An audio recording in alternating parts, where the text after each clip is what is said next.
Kennst du d'Geschicht vum Adam a vum Eva? Geschicht vun der Arche Noah, Geschicht, wo de Mose d'Waasser gespleckt huet. Wahrscheinlich kennst de Geschichten oder hast schon enke geleset. Die Geschichten, déi d'Mënschheet schon Joertausenden begeestert an inspiriert. Mei huest du se schon enke op Lëtzebäuerch gelees? Dat ass nämlich aber lo méiglech, mat der Iwersetzung vum Léier vum Moses op Lëtzebäuerch. Durch den nämlich déi Geschichten dran an noch nach vill méi, déi der vill kënne weisen iwwer wéi Gott ass a wat sei Plan mat der Mënschheet ass. Wann dat dich interessiert, kannst du das Buch gern auf verschiedene Bücherbutiker kaufen oder aber auch online auf dieser Seite bestellen. Ich gebe dir aber gerne eine kleine Fehlgeschmack gehen und Lust schon einen Teil davon nach viel lesen. Hier am Deuteronomium 6 schwätzt Gott mit seinem Volk Israel, auch schwätzen über die 10 Gebote, von denen du bestimmt auch schon gehört hast. An der Vers 4 seht ihr, lauscht der Israel, der Jahwe as eise Gott, der Jahwe as den Einzigen.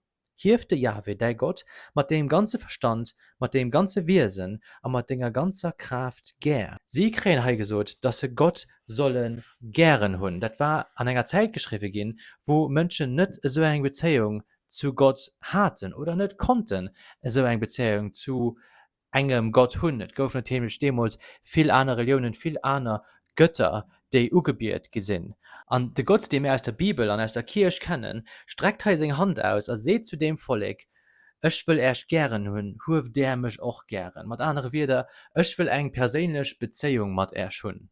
Da das haut vielleicht net méi so schockierend fir eis, dass Gott eis gern huet. Mir schwätzen dacks vun engem Lewen Herrgott. Mir fir sie war dat an der Zeit immens schockierend, immens begeerend, positiv schockierend. Wann dech dat awer och interesseiert, a wann dech dat och begeert, fir eng Bezeung zu hunn, mat engem Gott, den dech wirklich gern huet. Da kannst du gerne méi an dem Buch lesen, an och am Neuen Testament, wo noch méi iwwer déi Bezeung geschwart gëtt.